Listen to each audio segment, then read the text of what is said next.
बिस्मिल्लाहिर्रहमानिर्रहीम। अस्सलामु अलैकुम माय डियर स्टूडेंट्स, रब्बे ज़िदनी इल्मा।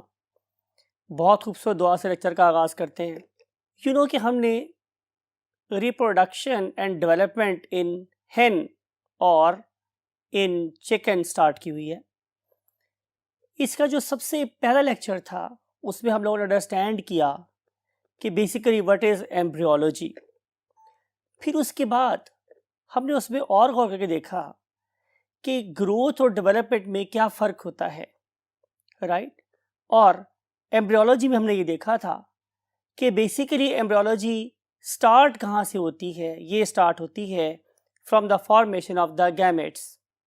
और हम लोगों ने hen मीन्स oogenesis के प्रोसेस और रूस्टर और कॉक यानी कि उसमें होने वाले प्रोसेस मीन्स परमेटोजेनेसिस को देखा था।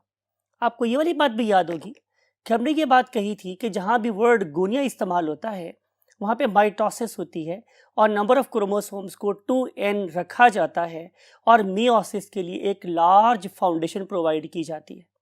उसके बाद की जाती है मियोसिस। आपको ये वाली बात भी याद होनी चाहिए कि मेल के केस में जितने नंबर ऑफ माइटोटिक सेल्स बनेंगे उनका मल्टीपल ऑफ 4 स्पर्म प्रोड्यूस होंगे, लेकिन फीमेल के केस में ऐसा नहीं हुआ था। फीमेल के केस में जितने नंबर ऑफ माइटोटिक सेल बनेंगे उनका मल्टीपल ऑफ 1 मीन उतने ही नंबर ऑफ क्या बनेंगे, एग्स। उसकी वजह यह है कि इन केस ऑफ फीमेल जो मियोसिस होती है वो एसिमेट्रिकल होती है, जिसके रिजल्ट में 3 छोटे सेल बनते हैं जिन्हें हम पोलर बॉडी कहते हैं और एक ही बड़ा सेल बचता है जिसे हम आमतौर पे एग कहते हैं, राइट। इसी बात को आगे बढ़ाएंगे और आज हम लोग मेल का नहीं बल्कि फीमेल का रिप्रोडक्टिव सिस्टम पढ़ेंगे और देखेंगे कि फीमेल के अंदर बेसिकली एग किस प्रोसेस से बनता है। इसको अंडरस्टैंड करने के लिए let's jump to the white board. Yes my dear students, welcome on whiteboard. Chapter number 19, lecture number 5. Definitely a continuation of lecture number 4, that was reproduction in animals. और topic है हमारा डेवलपमेंट ऑफ चिक। और चिक में मैंने आपसे ये बात कही कि हम डिस्कस करेंगे hen का रिप्रोडक्टिव सिस्टम। आखिर hen का रिप्रोडक्टिव सिस्टम पढ़ना क्यों ज़रूरी है, हालांकि ये आपकी बुक का पार्ट नहीं है। इसके 2 वजूहात हैं। पहली बात तो ये है कि ये वाला सिस्टम आपके प्रैक्टिकल का पार्ट भी है, और दूसरी बात, आपको अगर निगाह बीना अता हो जाए और आपको ये पता चल जाए कि एक hen की बॉडी में एग किस किस प्रोसेस से गुजरने के बाद बनता है तो उसमें हर्ज क्या है। ठीक है, तो मेरी ख्वाहिश ये है कि मैं आप लोगों के अंदर बुक से थोड़ी सी ज़्यादा विजन प्रोड्यूस करूं, और सिर्फ इसी पर्पज़ के लिए हम क्या करेंगे, हम एक hen लेंगे। जाहिर है उसे हम बेहोश करेंगे और बेहोश करने के बाद हम उसकी सर्जरी करेंगे। तो जाहिर है ये एक वर्टिब्रेट है, तो इसकी सर्जरी करने के लिए मुझे इसके पेट को वेंट्रल साइड से चाक करना पड़ेगा। तो जब मैंने इसको वेंट्रल साइड से चाक किया, उसके डाइजेस्टिव सिस्टम को मैंने रिमूव कर दिया, तो अब मेरे पास विजिबल हो गया उसका फीमेल रिप्रोडक्टिव सिस्टम। अब फीमेल रिप्रोडक्टिव सिस्टम में जाहिर है 2 चीज़ें होनी चाहिए। उनमें से एक का नाम क्या होता है, primary sex organ, PSO, primary sex organ. और वो जो प्राइमरी सेक्स ऑर्गन है उसे हम प्राइमरी इसलिए बोलते हैं कि उसने बेसिकली मियोसिस का प्रोडक्ट यानी कि ओवम और एग, और इस वाले केस में हम उसे छोटा सा साइटोप्लाज्म बोलेंगे जिसके अंदर प्रेजेंट है फीमेल प्रोन्यूक्लियस, मीन एक ऐसा न्यूक्लियस जिसके अंदर hen के सोमैटिक सेल की निस्बत नंबर ऑफ क्रोमोसोम्स हाफ होते हैं। तो उस प्राइमरी सेक्स ऑर्गन का नाम क्या है, ओवरी। तो hen का रिप्रोडक्टिव सिस्टम स्टार्ट होगा कहाँ से माय डियर स्टूडेंट्स, ओवरी से। तो लिखते हैं number 1 thing is ovary. Number 1 thing is basically ovary. It is the female primary sex organ female primary sex organ, right? And it is basically going to make what a female, it is a sign for female, it is a female pronucleus. और इसके साथ हम थोड़ा सा add कर देते हैं क्या, साइटोप्लाज्म, और इससे जो टोटल साइज बनता है इस सारी चीज़ों के जमा होने से it is 2 to 3 millimetre, 2 to 3 millimetre की एक साइटोप्लाज्मिक डिस्क बन जाती है. That is basic job of ovary, right. Ovary का बेसिक फंक्शन क्या है, मियोसिस करके एक ऐसा सेल बना देना जिसमें थोड़ी सी साइटोप्लाज्म हो और उसके अंदर एक फीमेल प्रोन्यूक्लियस हो जिसमें नंबर ऑफ क्रोमोसोम हेन के सोमैटिक सेल की निस्बत क्या हो, हाफ हो. और आपको पता है कि हम हाफ को कैसे लिखते हैं, 1n की फॉर्म में लिखते हैं, राइट. तो ये है इसका पहला ऑर्गन. लेकिन जैसा कि आप लोग इस डायग्राम में देख रहे हैं कि इस पर्टिकुलर ओवरी के साथ हमें बहुत ज़्यादा अमाउंट में छोटे बड़े मुख्तलिफ साइजेस के येलो बॉल्स नज़र आते हैं. ये जो येलो बॉल्स हैं ये क्या कहलाते हैं, योग. तो इस फीमेल प्रोन्यूक्लियस के साथ ह्यूज अमाउंट में योग जमा की जाती है. ठीक है माय डियर स्टूडेंट्स. जब ये योग सफिशिएंट अमाउंट में जमा हो जाती है तो फिर ये बन जाता है क्या, एक राइपेंड फॉलिकल, एक ripened egg. And that very egg undergoes the process of ovulation, अंडा निकलने का प्रोसेस. याद रखिए ये एग लेइंग नहीं है, it is liberation of the egg from the ovary. This is called as ovulation. और ओवुलेशन के बाद आप जरा गौर करें, चले आप इस पर्टिकुलर वीडियो को देखें तो आपको नजर आएगा कि ये जो मेरे पास प्राइमरी सेक्स ऑर्गन से निकलने वाला एग है ये बहुत बड़े साइज का है, लेकिन इसके साथ अटैच्ड फीमेल रिप्रोडक्टिव ट्रैक का पहला पार्ट जिसे हम क्या बोलते हैं स्टूडेंट्स, ओवी डकल और ड्यूकल फनल, और इसका यहां पर नाम है इनफंडिबुलम. आए इसको लिखते हैं. Second part is infundibulum, infundibulum, right. It is basically a funnel like structure,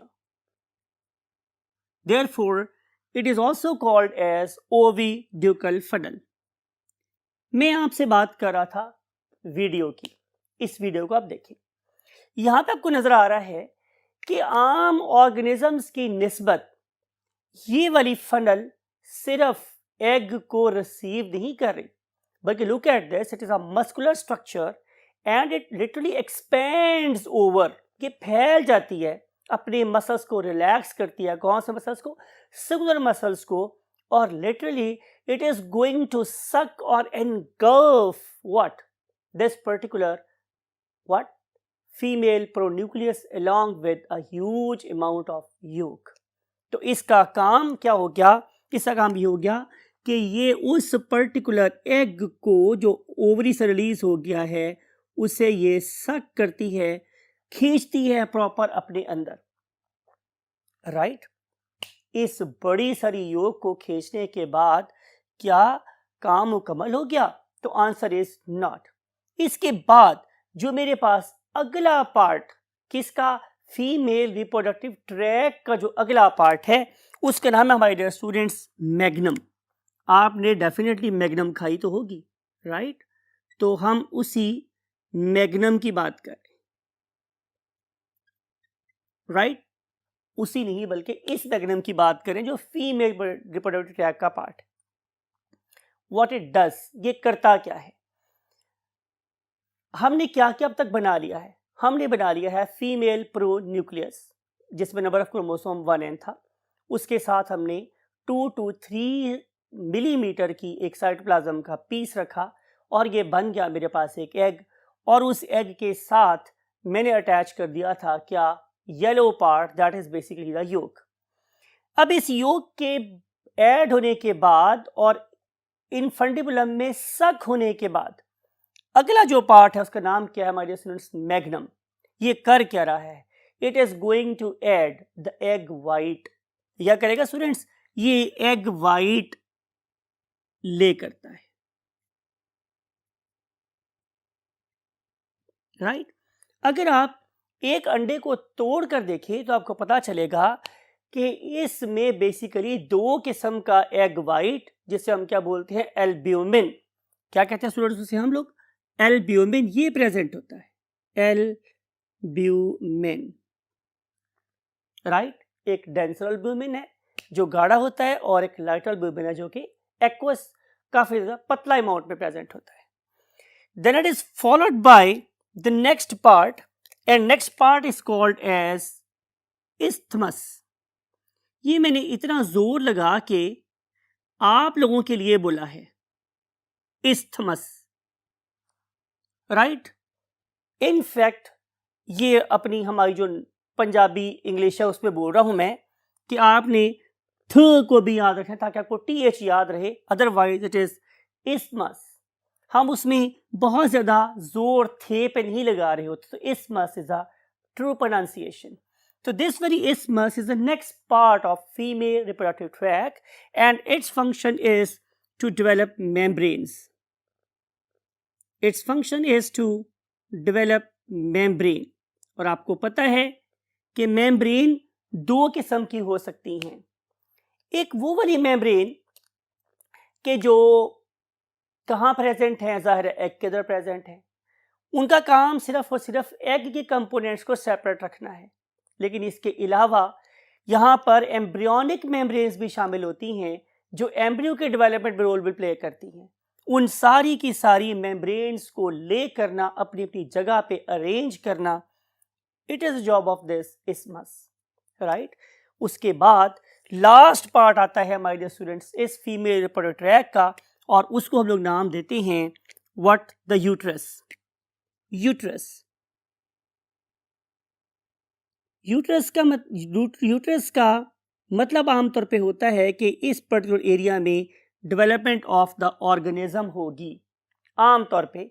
लेकिन इन केस ऑफ hen और इन केस ऑफ बर्ड्स हम लोग यूट्रस का फंक्शन क्या देखते हैं कि it is going to produce और डेवलप व्हाट, शेल।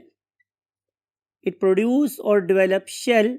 इसीलिए आप इस पर्टिकुलर यूट्रस को शेल ग्लैंड का नाम भी देते हो। क्या नाम देते हो? शेल ग्लैंड का नाम। जाहिर है कि इसकी लाइनिंग में ऐसे सेल्स हैं जो बहुत ज़्यादा अमाउंट में कैल्शियम कार्बोनेट को प्रोड्यूस करते हैं और उसे रिलीज करते हैं। अगर आप एक hen को देखें तो ये 24 आवर ड्यूरेशन में, 24 आवर का मतलब एक दिन के अंदर इट कैन ले 1 एग। ये आम तौर पे बड़ी आसानी से एक एग प्रोड्यूस कर सकती है। यानी कि हम 24 घंटे को अगर डिवाइड करें इस सारी एक्टिविटी में तो माय डियर स्टूडेंट्स एग अपना मैक्सिमम टाइम तकरीबन कितने घंटे? 22 घंटे। मैंने क्या वर्ड यूज किया students?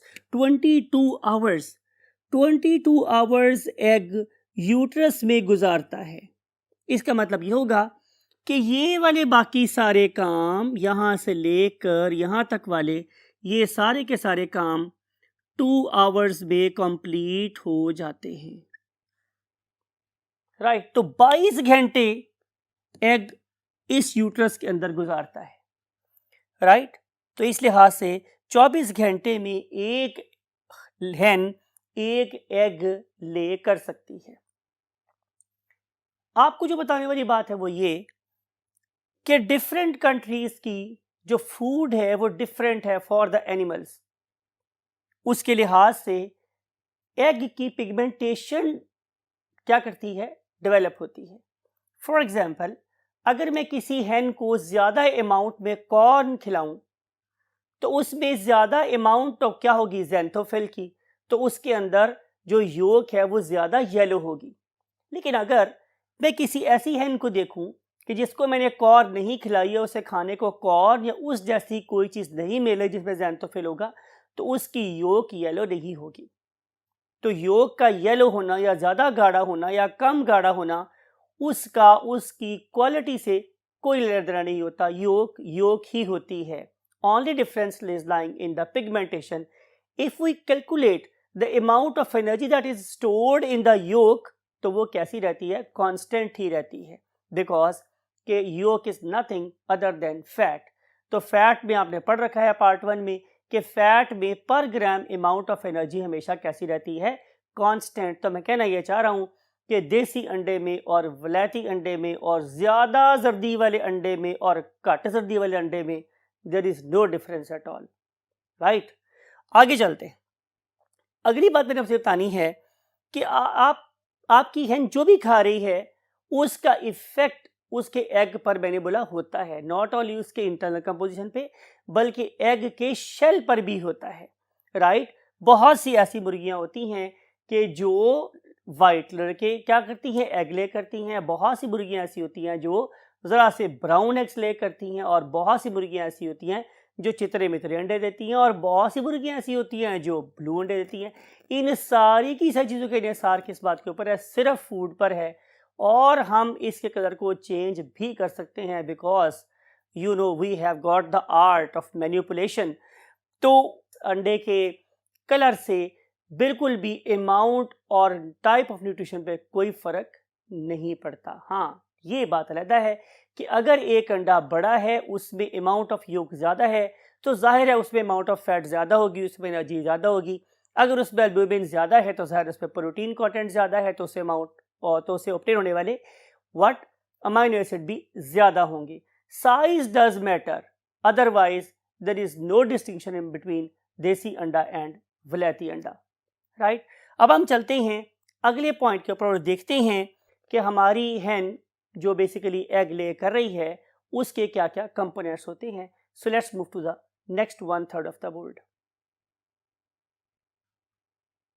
Yes my dear students, हम आपसे बात कर रहे थे स्ट्रक्चर ऑफ एवियन एग की, यानी कि यहां पे मैंने डेलिबरेटली वर्ड लिखा है एवियन। इससे मुराद ये है कि आप बर्ड्स के किसी भी एग की बात कर सकते हैं, लेकिन चूंकि आम तौर पे हमारी फूड में जो सबसे ज़्यादा कंपोनेंट शामिल होता है वो hen का होता है तो इसलिए ज़्यादा फोकस आ रहा है hen के एग को ही कर रहे होंगे। तो सवाल ये है कि अगर हम hen की प्रोडक्शन की बात कर रहे हों in the terms of fact, तो अभी मैंने डिस्क्राइब किया आप लोगों को कि एक मुर्गी एक दिन में एक अंडा बहुत आसानी से दे सकती है, कोई मुश्किल बात नहीं है। तो एग दो चीज़ों का बहुत ही प्योर सोर्स है, उनमें से एक फैट बोला मैंने अभी आपको योक, और दूसरी चीज़ क्या है? Albumin, that is protein. तो एक एग बंदे को एक दिन में लाजमी खाना चाहिए, राइट। अगर आप अपने प्यारे पाकिस्तान की बात करें तो उसकी जो प्रोडक्शन है पर एनम का मतलब होता है एक साल में पाकिस्तान की मुर्गियां टोटल कितने अंडे देती हैं? तो answer is 18 billion. 18 billion eggs हमारी हैंड्स प्रोड्यूस करती हैं पर एनम, राइट। और अगर मैं इनकी बात करूं और मैं इसको डिवाइड कर दूं पॉपुलेशन पे तो मुझे पता चलेगा कि इतनी एग्स के लिहाज से हमारी जो पॉपुलेशन है that is about 21 I think अरब, 21 अरब हो चुकी है हमारी आबादी अब तक। तो उसके लिहाज say about 65 to 70 eggs per capita, capita का मतलब होता है पर हेड, पर कैपिटा मीन्स पर हेड पर एनम हमें एग्स अवेलेबल होते। और क्या हम दुनिया के मुताबिक फूड खा रहे हैं या हम उससे कम हमें अंडे मिल रहे हैं? तो आंसर इस जाहिर है कि जब आप मुर्गियां ही कम पालेंगे तो आपको अंडे भी ज़ाहिर है कम ही मिलेंगे। तो यही बात भैया नजर आ रही है कि दुनिया में 160 to 170 eggs per capita per annum, not टल, capita, per capita per annum ये नंबर आता है। तो आप इमेजिन कर सकते हैं कि हम दुनिया से कितने कम अंडे खा रहे हैं।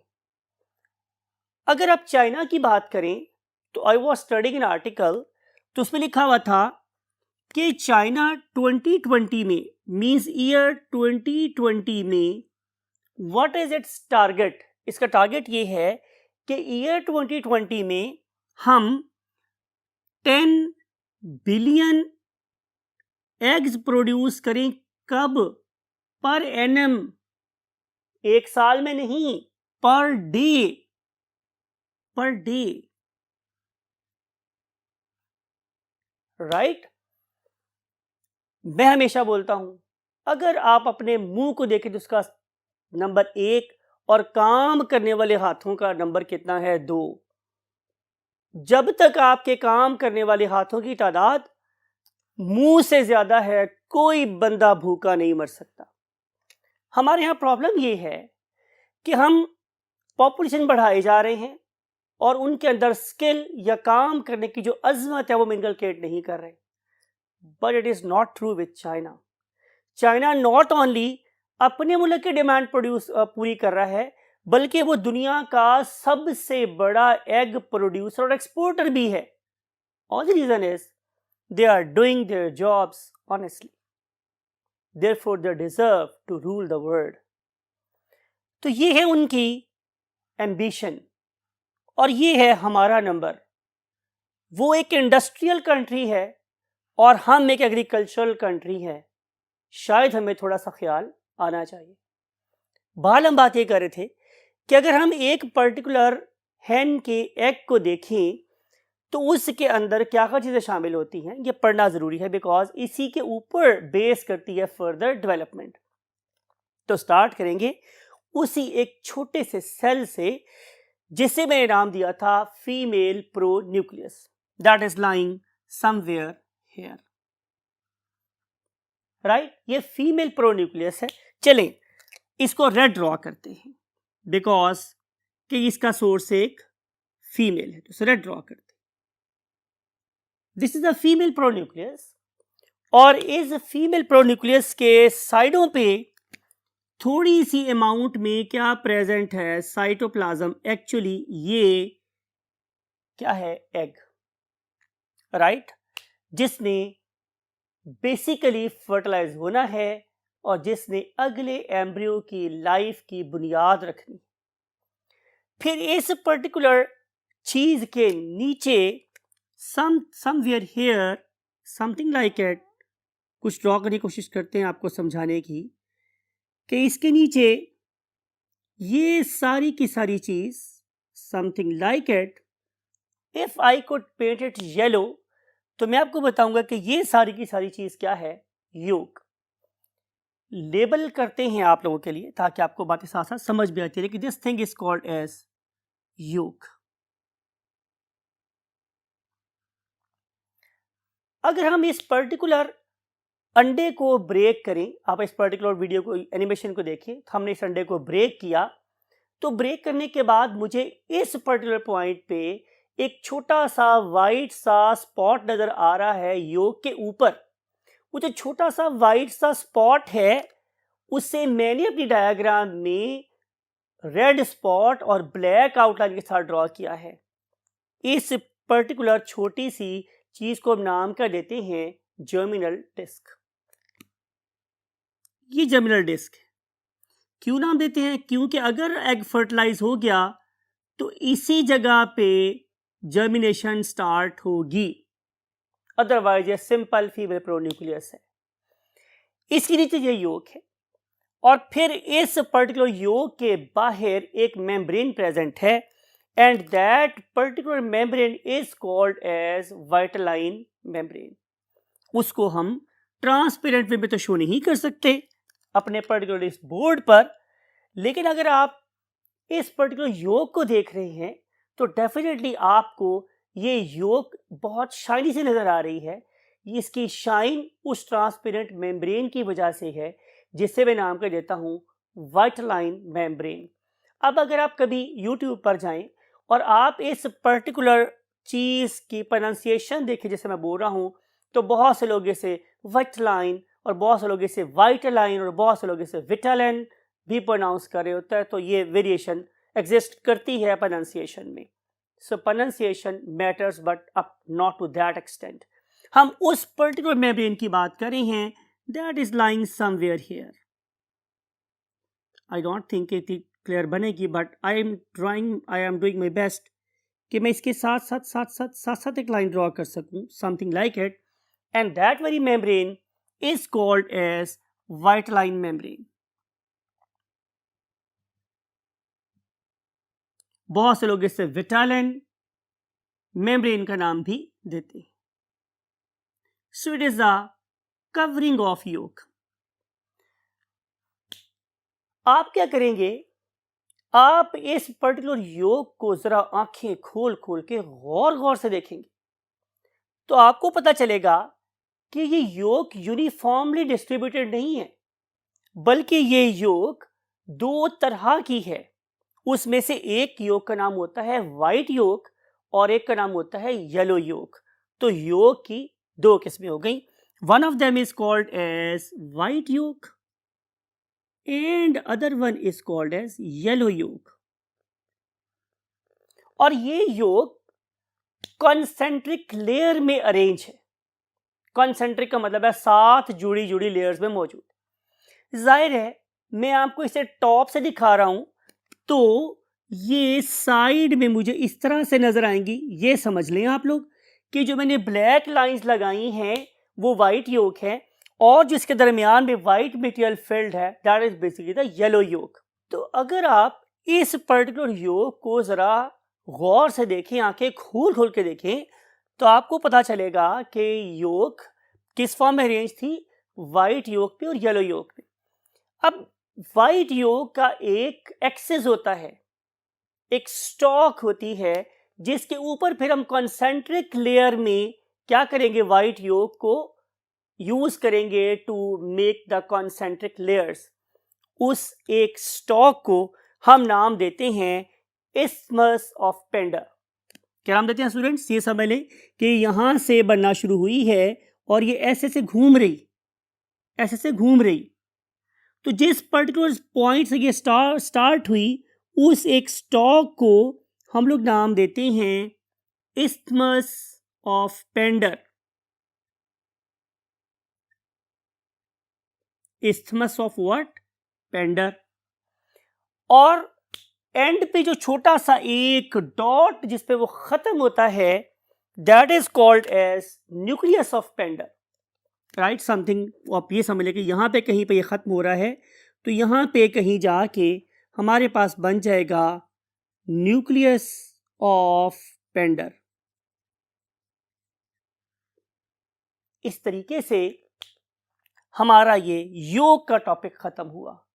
तो योग में क्या क्या चीजें शामिल हुई? Female pronucleus plus a little amount of cytoplasm that is going to make the germinal disc if it will be fertilized, otherwise it is just the female pronucleus. Then it has got the yolk, and yolk is of two types. One of them is called as white yolk, other is called as the yellow yolk, and these two yolks they always arrange in concentric layers, एक दूसरे के साथ जुड़ी हुई layers की form में present हैं। White yolk is basically providing the type of membrane that allow yellow yolk to fill in it। ये start जहाँ से होती है that is called as isthmus of Pender, और इसके अंदर alternate layers में क्या present है? जाहिर है yellow yolk। फिर उसके बाद ये वाला एग, जैसे मैंने बोला था कि इस पॉइंट से it will be taken up by the what? Infundibulum. Infundibulum क्या था? ओविड्यूकल फनल। और यहां से जाने के बाद अब इसके ऊपर मेम्ब्रेन चढ़ाई जाएगी। एग में जब आपको मेम्ब्रेन नजर आती है, हम अभी सिर्फ उस पर्टिकुलर मेम्ब्रेन की बात कर रहे हैं, and that particular membrane is lying somewhere here.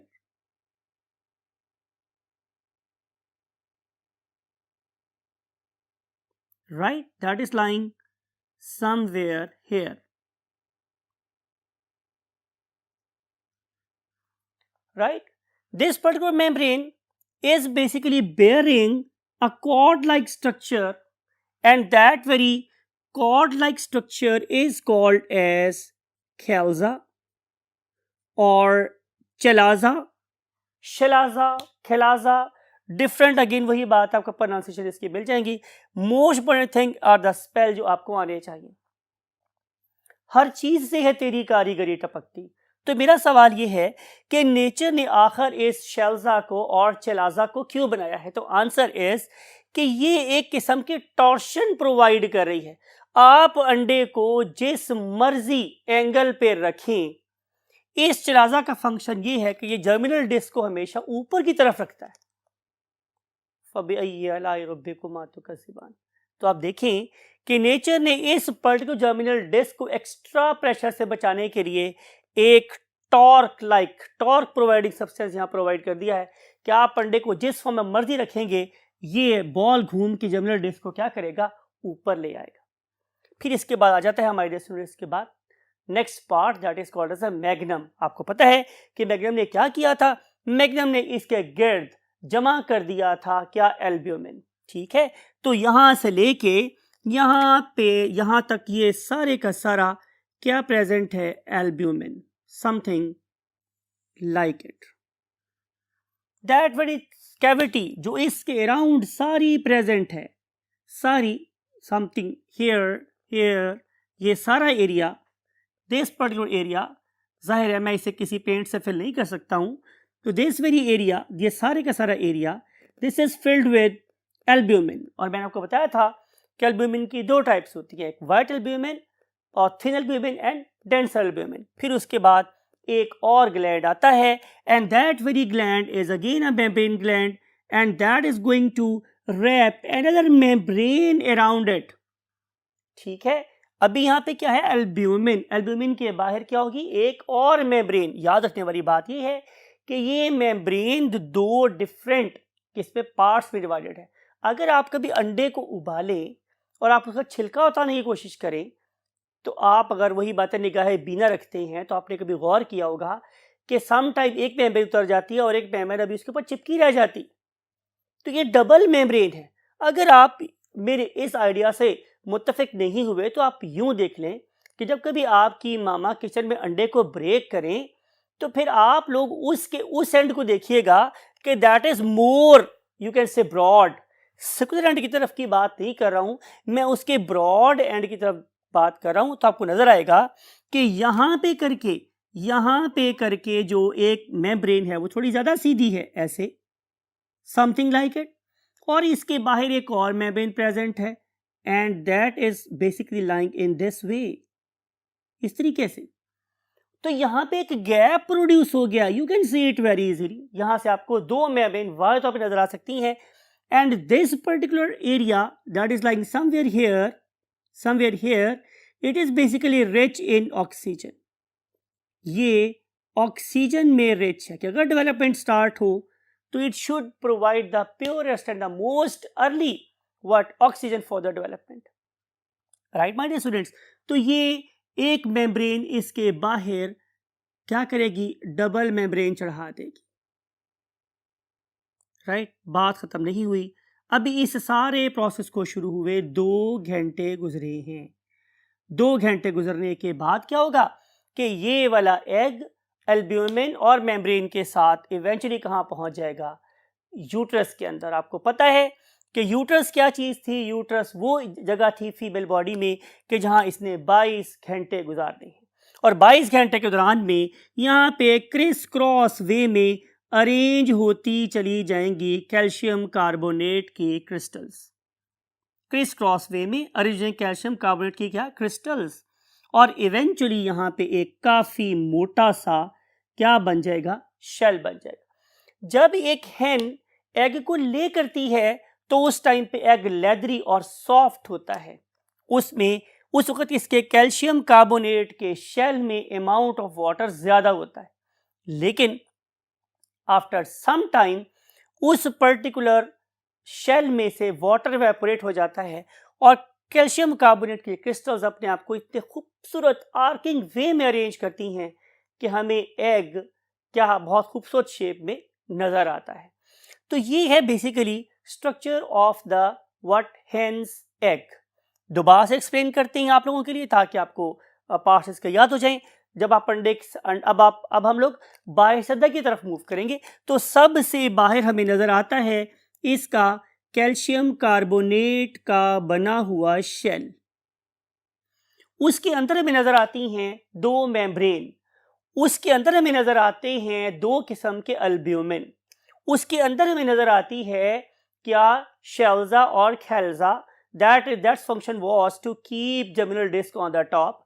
और फिर उसके अंदर हमें नजर आती है व्हाइट लाइन मेम्ब्रेन, और उसके अंदर हमें नजर आती हैं दो बड़ी अहम चीजें। उनमें से एक का नाम है जाहिर है फीमेल प्रोन्यूक्लियस और दूसरी चीज क्या थी योक। और आपको याद है कि योक दो तरह की थी, एक वाइट योक और एक yellow yolk. So this is all about the arrangement of the different components of the hen's egg. अब हम अगले बोर्ड पे देखेंगे कि अगर इस पर्टिकुलर एग की फर्टिलाइजेशन हो गई तो डेवलपमेंट किस तरीके से स्टार्ट होगी। और इस पर्पस के लिए let's go to the last 1/3 of the board. Yes my dear students, बात शुरू करेंगे फीमेल की बॉडी के अंदर से। फीमेल की बॉडी के अंदर जो प्राइमरी सेक्स ऑर्गन था इट वाज ओवरी, राइट? क्या थी स्टूडेंट्स मेरे पास? Ovary. It was an ovary and ovary was doing meiosis, पता है आप लोगों को। और जब उसने मायोसिस या मियोसिस की तो उसके रिजल्ट में एक 1n नंबर ऑफ क्रोमोसोम वाला क्या बन गया? ओवम या एग बन गया, राइट? ठीक है, अब इस एग को हमने किसके साथ मिलाना था? बिल्कुल ठीक, योक के साथ मिलाना था। और हमने इसको योक के साथ मिला दिया। यहां तक कि योक और एग काफी बड़े अमाउंट में हो गए, यानी कि इसमें इतनी योक जमा हो गई जो डेवलपमेंट के प्रोसेस को एंड तक कंप्लीट करवा सके। It is the source of energy for the developing embryo. बात आपको समझ आई? ये भी हो गया हमारे पास। इसके बाद क्या होगा my dear students? It will be taken up by the infundibulum और ओविड्यूकल फनल। ये एक बहुत इंपॉर्टेंट जगह है, ये एक बहुत इंपॉर्टेंट जगह है माय डियर स्टूडेंट्स। क्यों? कि दिस पर्टिकुलर इन्फंडिबुलम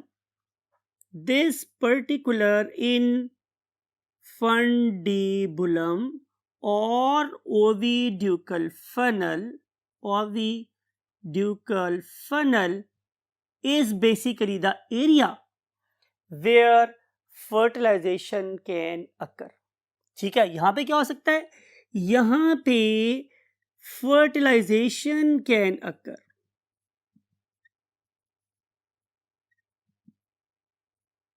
बहुत दफा इस चैप्टर में मैंने एनिमेशन भी लगवाई और आपको बताया भी कि फर्टिलाइजेशन का मतलब ये है कि sperm that is obtained from the male it will penetrate into the egg that was obtained by the hen. तो हेन प्रोवाइड करती है फीमेल प्रोन्यूक्लियस और मेल रूस्टर और कॉक प्रोवाइड करता है हमें क्या? स्पर्म।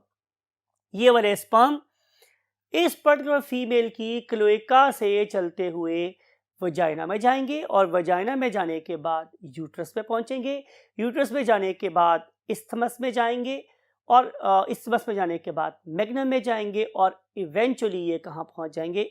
इन्फंडिबुलम के अंदर। इन्हें इतना लंबा सफर तय करना है अगर इन्होंने एग को फर्टिलाइज करना है। It is a very long journey, it is not a small journey. लेकिन इतने लंबे जर्नी को करने के बाद ही इन्हें क्या मिल सकती है? कामयाबी मिल सकती है to combine with the egg, right? So infundibulum की अगर देखें तो उसमें क्या प्रेजेंट होती हैं? फोल्ड्स। तो इन फोल्ड्स के अंदर यू कैन से वेट में बैठे होते हैं क्या? बहुत सारे स्पर्म्स। तो जो ही एग यहाँ पर सक किया जाता है फौरी तौर पे बहुत से sperms they attack this particular what ovum to carry out the process of fertilization. ठीक है माय डियर स्टूडेंट्स। तो बात ही हो रही थी कि इस पर्टिकुलर प्रोसेस के बाद अब उस पर्टिकुलर जर्मिनल डिस्क के अंदर दो न्यूक्लियस हो जाएंगे, उनमें से एक का नाम है फीमेल प्रोन्यूक्लियस और दूसरे का नाम क्या है, मेल प्रोन्यूक्लियस। इन दो न्यूक्लियाई का इकट्ठा हो जाना ही क्या है, फर्टिलाइजेशन। तो fertilization can occur only in infundibulum. अगर एग इस पर्टिकुलर इनफंडिबुलम के लेवल से नीचे आ गया है और स्पर्म अवेलेबल हुए भी तो वो इसे फर्टिलाइज नहीं कर सकेंगे। इसका मतलब ये होगा कि उस टाइम पे ये सिंपल एक एग है, जाइगोट नहीं है, because you know very well कि when sperm combine with egg it will give rise to the zygote. लेकिन अगर हेन का एग उस पर्टिकुलर इनफंडिबुलम के लेवल से नीचे आ गया है और स्पर्म लेट पहुंचे हैं तो फिर ये सिंपल एग ही रहेगा, जाइगोट नहीं बनेगा। So try to feel the difference between a simple egg and a zygote, right. तो बात हो रही थी कि ये होगा इनफंडिबुलम के अंदर, ठीक है। यहां से ऑनवर्ड 24 घंटे तक एग फीमेल बॉडी के अंदर ही रहता है और फीमेल बॉडी का कोर टेम्परेचर 37 से लेकर 40 डिग्री सेल्सियस के अंदर रह सकता है। इस हाई टेम्परेचर के ऊपर फीमेल बॉडी के अंदर ही developing embryo, if fertilization is there, तो फिर डेवलपिंग एम्ब्रियो अपनी जिंदगी की अर्ली स्टेजेस कवर करता है, राइट। अर्ली स्टेजेस कवर करने के प्रोसेस को सबसे पहले हजरत ईसा अलैहिस्सलाम के दुनिया में आने से भी 380 बरस पहले पैदा होने वाले एक शख्स ने स्टडी किया था, and name of that very scientist is great Aristotle. तो 380 और 84 ईयर्स BC की बात है, ये एक ऑर्गेनिज्म प्रोड्यूस हुआ था and his name was great Aristotle, right. और ये हज़रत ईसा अलैहिस्सलाम के दुनिया में आने के 322 साल पहले ही डाइड। लेकिन आपको पता है कि एरिस्टोटल डेफिनेटली अपने टाइम का बहुत बड़ा जीनियस था और इसने हमारी बायोलॉजी की, इकोनॉमिक्स की, डिफरेंट फील्ड्स के अंदर कम से कम गलत ही सही लेकिन बहुत ही स्ट्रॉन्ग सोचने की बुनियादें ज़रूर प्रोवाइड की। इनके दौर में, जिन्हें हम क्या बोलते हैं, ईरा ऑफ फिलॉसफी का दौर था, लोग फलसफे को स्टडी करते थे और उसको परखने की कोशिश नहीं करते थे। इसके बारे में बड़ी मशहूर सी बात यह है कि अरिस्टोटल का ख्याल ये था कि एक फीमेल के अंदर मर्द की निस्बत ज़्यादा दांत होते हैं और उसकी 2 बीवियाँ थी, लेकिन वो उनका मुंह खोल के उनके दांत काउंट नहीं कर सका, लेकिन इस फलसफे को बहाल पेश करता रहा कि फीमेल में दांत मर्द की निस्बत ज़्यादा होते हैं। तो आप इन लोगों की फिलोसफिकल अप्रोच को देखें और लैक ऑफ एक्सपेरिमेंटेशन को देखें, लेकिन ये वाला काम कि एक एग के अंदर डेवलपमेंट स्टार्ट कैसे होती है, बहरहाल इसकी फाउंडेशन अरिस्टोटल ने ही रखी थी, राइट। हम बात कर रहे हैं कि फर्टिलाइजेशन हो सकती है सिर्फ और सिर्फ इनफंडिबुलम के अंदर। फर्टिलाइजेशन के बाद गुजरेंगे 22 घंटे और 22 घंटे के दौरान में क्या क्या होगा, आए हम उसको अंडरस्टैंड करते हैं, right. This whole process is taking place inside female body. बात समझ आ रही है आप लोगों को। हम बात करेंगे अब सिर्फ और सिर्फ जर्मिनल डिस्क की। आपके लिए ड्रॉ करता हूं, लुक एट दिस, कि अगर ये सारी की सारी योग है, अगर ये सारी की सारी योग है हमारे स्टूडेंट्स, तो इसके ऊपर यहां मुझे एक डॉट सा नजर आता है। ये डॉट आमतौर पे आपको वाइट सा नजर आएगा। That very white dot is actually a fertilized egg. और आपको पता है कि एक फर्टिलाइज्ड एग में 2 चीजें शामिल होंगी, जाहिर है, एक मेल प्रोन्यूक्लियस और एक फीमेल प्रोन्यूक्लियस। मैंने डेलिबरेटली इनको 2 रंगों का बनाया है, मेल प्रोन्यूक्लियस, फीमेल प्रोन्यूक्लियस। जब ये दोनों आपस में मिल जाएंगे तो इनके मिलने से यहां पे क्या डेवलप हो जाएगा, एक अदद zygote. So if we want to make a zygote, we should provide 2 things. One of them should be the male pronucleus, other one should be the female pronucleus. ये जाइगोट जो एक बहुत बड़ी योक के ऊपर एग्जिस्ट करता है, उस पर्टिकुलर जाइगोट के अंदर जो अब फर्दर सेल डिवीजन होगी, जाहिर है वो क्या होगी, माइटोसिस। वो क्या होगी, माइटोसिस। तो zygote will undergo what, mitotic division. इसमें माइटोटिक डिवीजन्स होंगी। ये mitotic divisions number of chromosome को क्या रखेंगी, कांस्टेंट रखेंगी। ठीक है, यहां पे जो डिवीजन होती है ये आम माइटोसिस से इसलिए मुख्तलिफ है क्यों कि जब इनसे सेल्स बनते हैं, लुक एट दिस, मिसाल के तौर पर ये मेरे पास एक सेल है और मैंने इसमें माइटोसिस की, आम माइटोसिस की बात कर रहा हूं, तो उससे दो सेल बनेंगे जो एक दूसरे से जुदा जुदा रहेंगे। दो से अगर चार सेल बन गए हैं तो वो चार सेल साथ साथ पड़े रहेंगे, लेकिन उनका आपस में राबता कोई नहीं होगा। लेकिन जिस माइटोसिस की मैं बात कर रहा हूं वो जो जाइगोट में होती है, उस वाले केस में लुक एट दिस कि अगर एक सेल से दो सेल बने हैं तो ये बिल्कुल साथ साथ जुड़े रहते हैं by means of tight junctions. तो इनके दरमियान में यहाँ रिसेप्टर्स होते हैं जो इनको बहुत जोर से, बहुत फोर्स के साथ एक दूसरे से जोड़े रखते हैं। और अगर इन दो सेलों से क्या बन गए माय डियर स्टूडेंट्स, अगर इन दो सेलों से बन गए क्या, चार सेल, ठीक है, तो ये चारों के चारों सेल भी क्या करेंगे, एक दूसरे से जुड़े हुए रहेंगे by means of tight junctions. तो इस किस्म की माइटोटिक डिवीजन को मैं नाम क्या देता हूं, मैं नाम देता हूं स्टूडेंट्स क्लीवेज। क्या नाम देते हैं हम इसे, cleavage. So cleavage is a special type of mitosis that keeps the cells intact and usually give rise to one organism। बात समझ आ गई आपको? तो देखते हैं कि इस पर्टिकुलर हैन के एग में क्लीवेज कैसे होती है। तो आंसर इज, मैंने आपसे बोला कि ये योक है, योक के ऊपर स्पेस बहुत कम है, तो इस पर्टिकुलर छोटी सी स्पेस के अंदर जो कट्स पड़ती हैं वो एक डिस्क में हो रही हैं। मैंने डिस्क ड्रॉ की थी आप लोगों के लिए, लिहाजा हम इस किस्म की क्लीवेज को नाम देते हैं discoidal cleavage. Discoidal cleavage, right.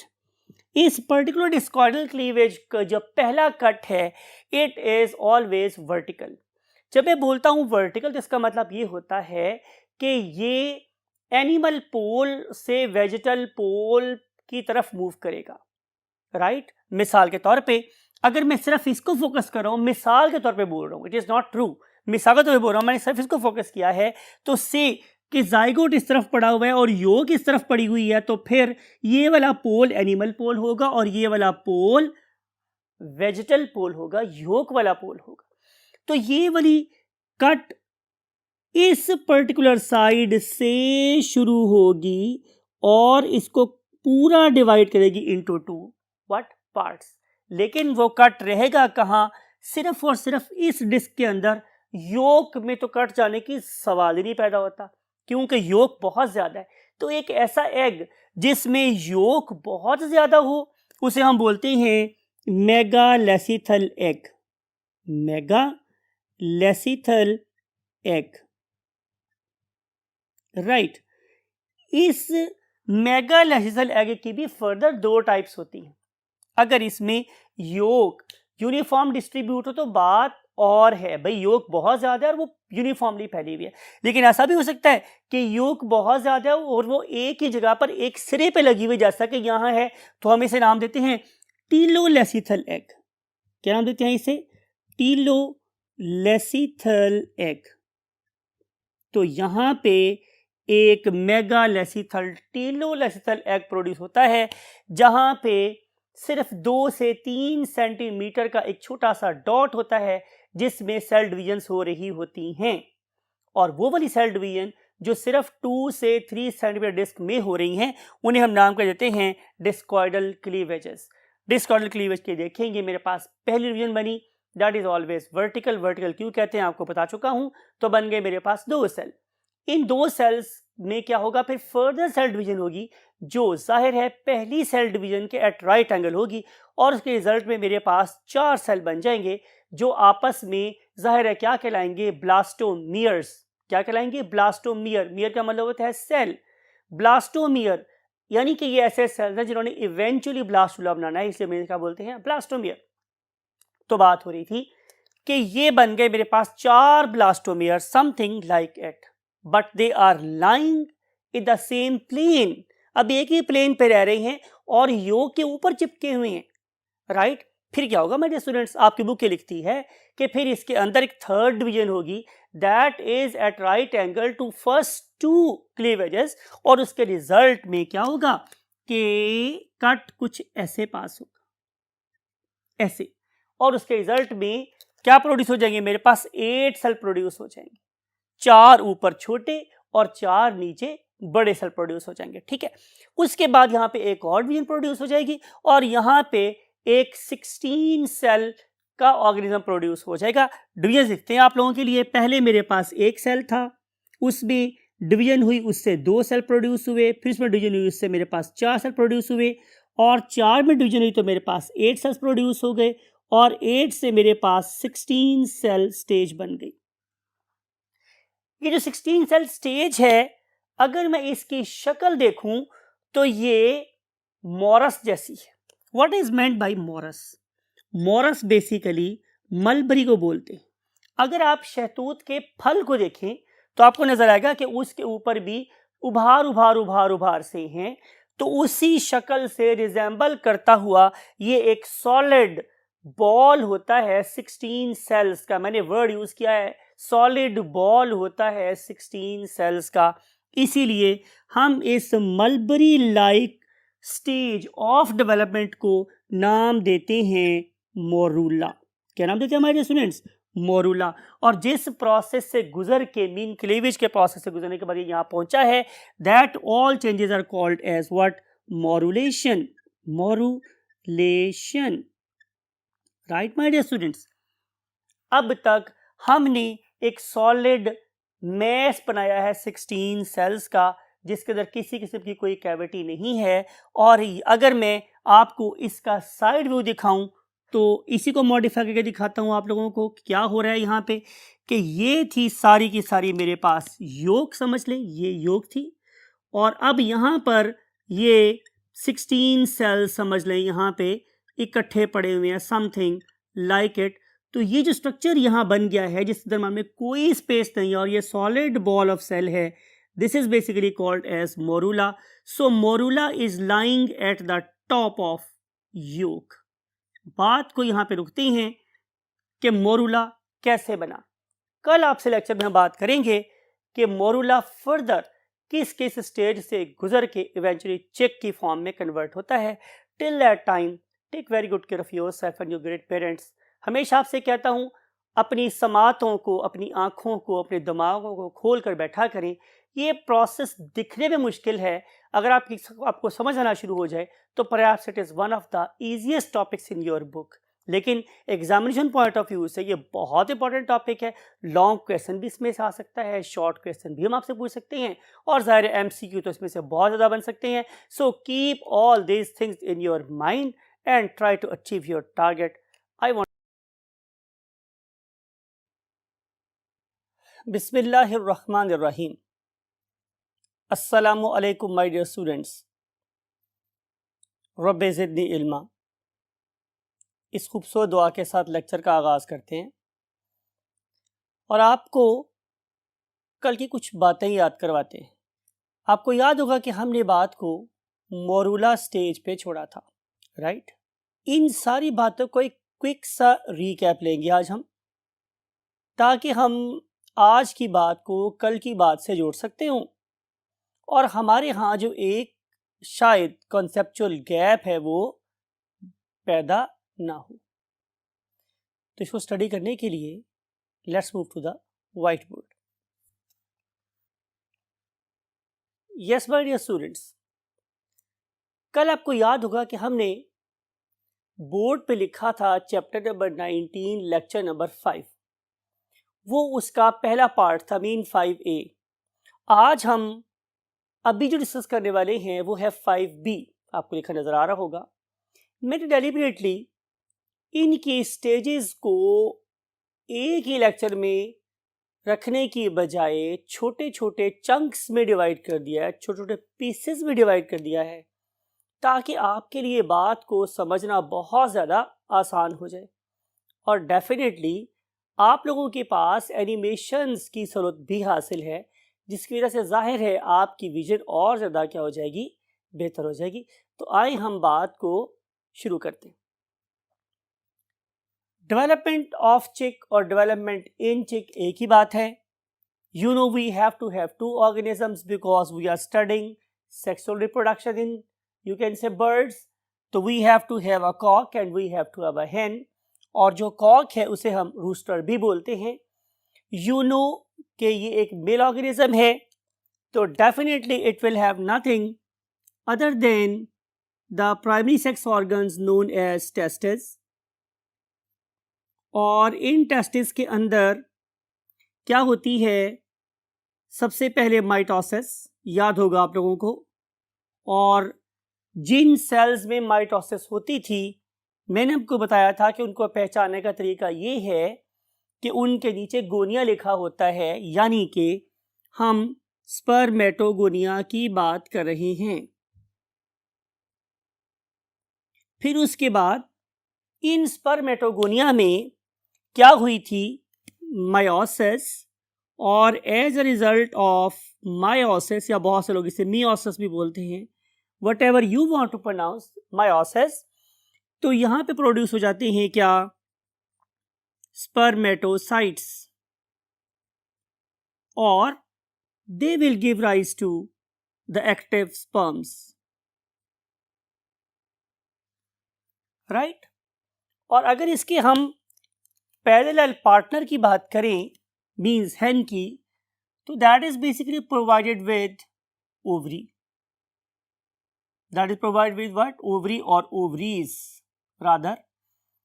And ovaries are also doing first mitosis. और जब वो माइटोसिस करेंगी तो उसके रिजल्ट में जाहिर है वो गोनिया प्रोड्यूस होगी। क्या प्रोड्यूस होंगे स्टूडेंट्स? वो गोनिया। याद है आप लोगों को कि जहां भी हम गोनिया का लफ्ज़ यूज करते हैं वहां पे नंबर ऑफ क्रोमोसोम हमेशा क्या होते हैं, 2n होते हैं, बिकॉज के वो माइटोसिस से बने। फिर यहां पर भी क्या होगी, जाहिर है मायोसिस। और as a result of meiosis, और सम पीपल से मियोसिस, यहां पे हमारे पास बन जाएगा एक ओवम या एग, एक ओवम या एग। और आपको पता है कि यहाँ पे नंबर ऑफ क्रोमोसोम क्या होना चाहिए, 1n, क्योंकि स्पर्म के अंदर भी नंबर ऑफ क्रोमोसोम कितना होता है, 1n, राइट। तो जब ये दोनों चीज़ें आपस में मिलेंगी, मीन ये वाला एग और ये वाला स्पर्म जब आपस में मिलेंगे, तो नंबर ऑफ क्रोमोसोम दोनों के मिलने से क्या हो जाएगा, 2n। और इस 2n वाले सेल का नाम हमारे पास क्या था, जाइगोट। आपको याद होगा कि मैंने कल ये बात कही थी कि जाइगोट की फॉर्मेशन ओविडकल फंडल या इनफंडिबुलम में हो सकती है। इसके बाद अगर एग इससे आगे निकल आएगा तो फर्टिलाइजेशन का प्रोसेस नहीं हो सकता। फिर आपको ये वाली बात भी याद होगी कि मैंने बोला था कि जाइगोट बनने के बाद और एग के ले होने तक 24 घंटे का टाइम गुजर जाता है, राइट। आपको ये वाली बात भी याद है कि 22 घंटे एग किस में गुजारता है, यूट्रस में गुजारता है, जिसे कि हम लोग बेसिकली hen के केस में शेल ग्लैंड का नाम भी देते हैं, because it was there to carry out the formation of the shell around the egg. लेकिन जाइगोट बनने के फौरन बाद, राइट, क्या हुआ था, आपको याद है कि हमने बोला था कि जाइगोट बनने के फौरन बाद माइटोसिस स्टार्ट हो जाती है। और वो जो माइटोसिस स्टार्ट हुई थी वो योग के ऊपर प्रेजेंट एक 2 to 3 मिलीमीटर डिस्क के अंदर हुई थी, जिसका नाम हमने क्या रखा था, जर्मिनल डिस्क। याद है आप लोगों को? मैंने डायग्राम कुछ इस तरीके से बनाई थी कि ये मेरे पास अगर योग है तो इस योग के ऊपर यहाँ छोटा सा जो एरिया है 2 to 3 मिलीमीटर वाला 2 to 3 मिलीमीटर वाला एरिया, ये बेसिकली क्या है, जर्मिनल डिस्क है। ये तो है इसका साइड व्यू। लेकिन अगर मैं इस पर्टिकुलर चीज के साइड व्यू को टॉप व्यू में कन्वर्ट कर दूं, ये साइड व्यू था, ठीक है, इसको मैं टॉप व्यू में कन्वर्ट कर दूं, तो फिर क्या होगा कि आपको नजर आएगा कि ये योग है, तो इस योग के अंदर ये एक छोटा सा डॉट है, it is basically the zygote. इस पर्टिकुलर जाइगोट के दो पोल थे, एक का नाम था एनिमल पोल और एक का नाम था वेजिटल पोल, और यहाँ पे एक खास किस्म की क्लीवेज हुई थी, इसका नाम क्या था, डिस्कॉइडल क्लीवेज। और उस डिस्कॉइडल क्लीवेज के रिजल्ट में पहले यहाँ पे 2 सेल प्रोड्यूस हुए थे, राइट। फिर उसके बाद ज़ाहिर है यहाँ पे 4 सेल प्रोड्यूस हो गए थे। लेकिन आपको याद होगा कि मैंने ये बात कही थी कि ये चारों के चारों सेल हमेशा आपस में जुड़े हुए रहते हैं by means of tight junctions. तो हमने क्या बोला था, अगर आपको लास्ट लेक्चर की लास्ट लाइन याद हो तो मैंने लिखा था कि आप लोगों के पास पहले एक सेल होता है, फिर उससे 2 सेल बनते हैं, फिर उससे 4 सेल बनते हैं, फिर उससे 8 सेल बनते हैं, और फिर उससे 16 सेल बन जाते हैं। ये सारे के सारे सेल योक के ऊपर और वाइट लाइन मेम्ब्रेन के नीचे क्या करे हैं, अरेंज हो रहे हैं, और ये एक डिस्क की फॉर्म में ही रहते हैं। इसीलिए हमने इस क्लीवेज को डिस्कॉइडल क्लीवेज का नाम दिया था। अगर आप लोग माय डियर स्टूडेंट्स इस पॉइंट पे इन 16 सेल्स के दरमियान में कोई कैविटी फाइंड करना चाहें तो आपको हरगिज नहीं मिलेगी। तो ये वाले सेल्स आपको 2 लेयर की फॉर्म में नजर आएंगे। यानी कि अगर मैं एक 16 सेल स्टेज वाले किसको देखूं, एम्ब्रियो को देखूं, तो ये आपको किसी मलबरी के फ्रूट यानी कि शहतूत के फ्रूट की तरह से नजर आते हैं। Look at this very image, हमने आपको बहुत ज़्यादा मैग्नीफाइड वे में शहतूत का फल दिखाया है, तो आपको नजर आ रहा है कि इस पे कितने खूबसूरत से उभार हैं। तो यही वाली चीज़ आमतौर पे आपको जितने भी एनिमल किंगडम में बनने वाली मोरूला स्टेज है वहाँ पे ऐसा ही कुछ नजर आता है कि सेल्स आपस में अरेंज होके किसी मलबरी के फ्रूट की तरह से अपीयर होते हैं, इसलिए हम उसे क्या बोलते हैं, मोरूला। लेकिन चूंकि यहाँ पे डिस्कॉइडल क्लीवेज हो रही है, तो यहाँ पे जो मोरूला है वो एक डिस्क की फॉर्म में प्रेजेंट है। लेकिन आम डेवलपमेंट की तरह से इसमें और उसमें क्या चीज़ कॉमन है कि इन दोनों के दरमियान में अभी कोई स्पेस प्रेजेंट नहीं है। तो अगर कोई बंदा आपसे पूछे जनाब कि आप मोरूला को कैसे डिफाइन करेंगे, तो आप बोलेंगे a solid mass of cells means a group of cells without any sort of what cavity is basically called as morula। तो हमने बात को मोरूला पे छोड़ा था। अगर हम इस पर्टिकुलर पॉइंट पे 16 सेल स्टेज की कोई साइड व्यू बनाए, आपको याद है कि ये वाला व्यू साइड वाला था और उसके बाद मैंने इस व्यू को यूं चेंज कर दिया था, राइट। अब मैं दोबारा इसको इस व्यू पे ड्रॉ कर रहा हूँ, साइड वाले व्यू पे, तो आपको क्या नजर आएगा students, views are very important. आपको याद है अगर मैं इसको इस रेफरेंस से बात कर रहा हूं तो शायद मैं डॉर्सल व्यू की बात कर रहा हूं, तो जो मैं अब ड्रॉ करूंगा वो कहलाएगा लेटरल व्यू, क्योंकि मैं सेल को साइड से देख रहा हूं। तो लेटरल का मतलब क्या होता है, साइड वाला व्यू। तो डॉर्सल व्यू क्या होता है, ये वाला। वेंट्रल व्यू क्या होता है, ये वाला। बहुत एनाटॉमी पढ़ाई है आपको मैंने, बहुत दफा आप लोगों को बोन्स में भी बताया था कि डॉर्सल व्यू क्या होता है, वेंट्रल व्यू क्या होता है, लेटरल व्यू क्या होता है, राइट। तो अब मैं इस पर्टिकुलर एम्ब्रियो का लेटरल व्यू ड्रा कर रहा हूं आप लोगों के लिए। तो क्या होगा, लुक एट दिस। याद रखिए हम अपनी डिस्कशन को योग तक कन्फाइन किए हुए हैं, हम इसके बाहर वाली किसी चीज को डिस्कस अभी नहीं कर रहे। तो हमारी डिस्कशन का महवर और एक्सेस इस वक्त सिर्फ योग है, तो हम योग को ही ड्रॉ कर रहे हैं। This all ball like structure is nothing other then योग, ठीक है। तो अब अगर मैं इस योग के ऊपर देखूंगा तो मुझे सेल्स 2 रॉज में अरेंज नजर आएंगे, लेकिन उनके अंदर किसी किस्म की कोई स्पेस नहीं है। तो इस तरह की एक डिस्क यहाँ पे प्रेजेंट है टॉप पर, राइट माय डियर स्टूडेंट्स। इस सॉलिड मैस ऑफ सेल्स को हम नाम कर देते हैं मोरूला। कैसे पहचानेंगे, कोई कैविटी नहीं है। यहाँ पर आपको नजर आ रहा है कि 2 लेयर्स हैं, लेकिन ये वाली 2 लेयर्स सिर्फ और सिर्फ इसलिए हैं कि हम यहाँ पे इनमें से कुछ सेल्स को, स्टूडेंट्स बात को गौर से सुने, ये थोड़ी सी आप लोगों से HOL बात की जा रही है। HOL stands for higher order learning की बात की जा रही है। ये ऐसी बात नहीं है जो आपकी बुक में लिखी हुई है, लेकिन पते की बात है तो जरूर याद रखिएगा। इनमें से जो 2 लेयर है, जाहिर है एक लेयर आपको सर्किट नजर आ रही है ऊपर और एक लेयर नजर आ रही है नीचे।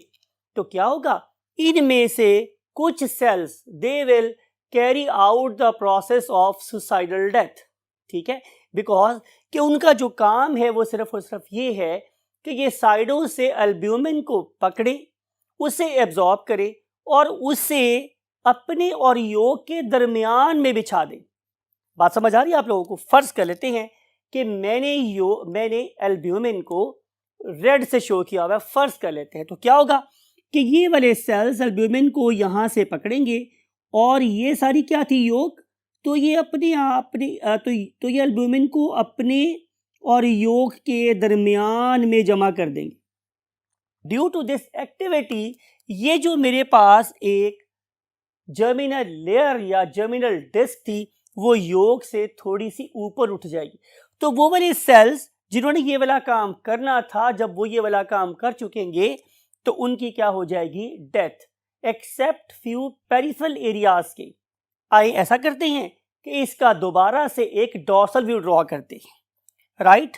इसके लिए चले यहीं पे थोड़ी सी जगह इरेज कर लेते हैं ताकि कॉन्सेप्ट ब्रेक ना हो। यहीं से हम थोड़ा सा ऊपर मूव कर जाते हैं, डायग्राम यहां से इधर ले चलते हैं। Look at this, it is something like it. Now अब मैं ड्रॉ कर रहा हूं इसका डॉर्सल व्यू।